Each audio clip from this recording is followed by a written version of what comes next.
Hey, Commanders fans, listen up, because we have some very important information coming your way, and you need to know everything. Here on the channel, you'll find all the news about our team with breaking news and everything a true Commanders fan needs to know. So, first of all, subscribe to the channel and turn on notifications, because here you get everything firsthand and are never out of date. Oh, and leave your like right now to strengthen this incredible community and show that the Commanders fans are always present. Without further ado, hold on tight because today's news is unmissable. Now, let's get straight to the point. Von Miller sends a direct message to Commanders coaches. I'm all in. Hey Commanders fans, veteran linebacker Von Miller sent a clear message to Washington coaches when asked about his role on third downs, and the Stars' response was short but powerful. I'm all in. The statement came amidst a delicate moment in the season. The Washington Commanders enter Week 9 with a 3-8 record, accumulating 3 consecutive losses and facing a series of injuries affecting virtually every area of the roster. Dan Quinn's team is trying to regain its balance, and the defense, which started the year with high expectations, has been one of the biggest concerns.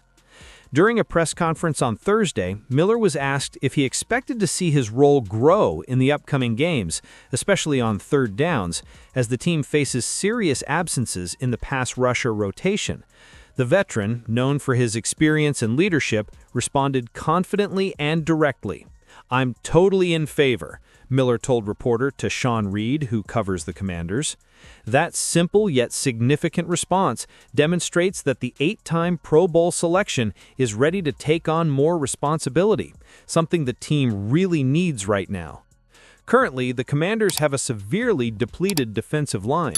Dorrance Armstrong, Javonte Jean-Baptiste, Drake Jackson, and Dietrich Wise Jr. are all on the injured list, leaving only Jalen Holmes and Preston Smith available to play edge rusher. This situation forces defensive coordinator Joe Witt Jr. to seek creative solutions, and Von Miller may be just the missing piece to revive the pass rush. Even though he plays more as a linebacker outside the line of scrimmage, Von Miller has a long career as one of the NFL's most dominant pass rushers.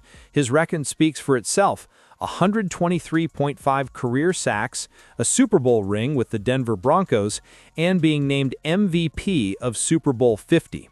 This experience makes him a real threat whenever he gets close to the opposing quarterback. This season, however, Miller's impact has been limited. The veteran has only 11 tackles in 8 games, raising the question of whether he may be underutilized within the current defensive scheme. Washington Commanders are reaching a crucial point in the season, with the NFL trade deadline rapidly approaching. Within the league, there's a growing perception that the best long-term decision might be to trade wide receiver Debo Samuel, one of the team's key offensive players. Samuel's arrival in Washington, following his standout stint with the San Francisco 49ers, generated enormous expectations among fans, and indeed, the impact was immediate.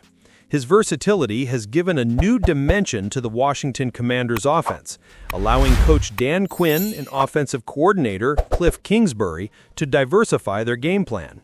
Samuel isn't just a receiver. He's been used in multiple roles, lining up as a running back, returning kicks, and even helping protect against opposing linemen. His 19-yard touchdown run in his debut against the New York Giants was the perfect calling card, showing exactly what the franchise hoped for when they gambled on signing him. However, the current 3-4 record and the long list of injuries that have plagued the roster have diminished optimism about repeating the previous year's success. Many of the veterans signed by general manager Adam Peters have yet to live up to expectations, and the roster in general lacks depth and youth. To complicate matters, Washington does not have second- and fourth-round picks in the upcoming draft, a result of previous trades. This leaves the team entering the trade market with little draft capital, and the idea of trading a valuable veteran like Samuel gains traction as a way to recover assets and accelerate the rebuilding process. Contract and market value. From a financial standpoint, Samuel is an interesting asset for potential buyers. He will only receive $1.1 million after this season, and the Commanders have not initiated contract renewal talks. At 28 years old, the wide receiver still has much to offer. But if the front office doesn't plan to keep him long-term, acquiring even mid- or late draft picks could be a strategic step for the franchise's future. A difficult dilemma for Quinn and Peters. The idea of letting go of Samuel, however, is not simple. His chemistry with quarterback Jaden Daniels has been one of the most positive aspects of the offense, which is among the most creative in the league in the running game. In several games, Samuel surpassed the 100-yard mark, reminding opponents how dynamic and unpredictable he can be with the ball in his hands. Possible destinations for Shaheed. Broncos and Washington Commanders are cited as the best potential destinations for the Saints wide receiver at the trade deadline. Expectations for the New Orleans Saints were low at the start of the season, so they've had plenty of time to assess what to do at the trade deadline.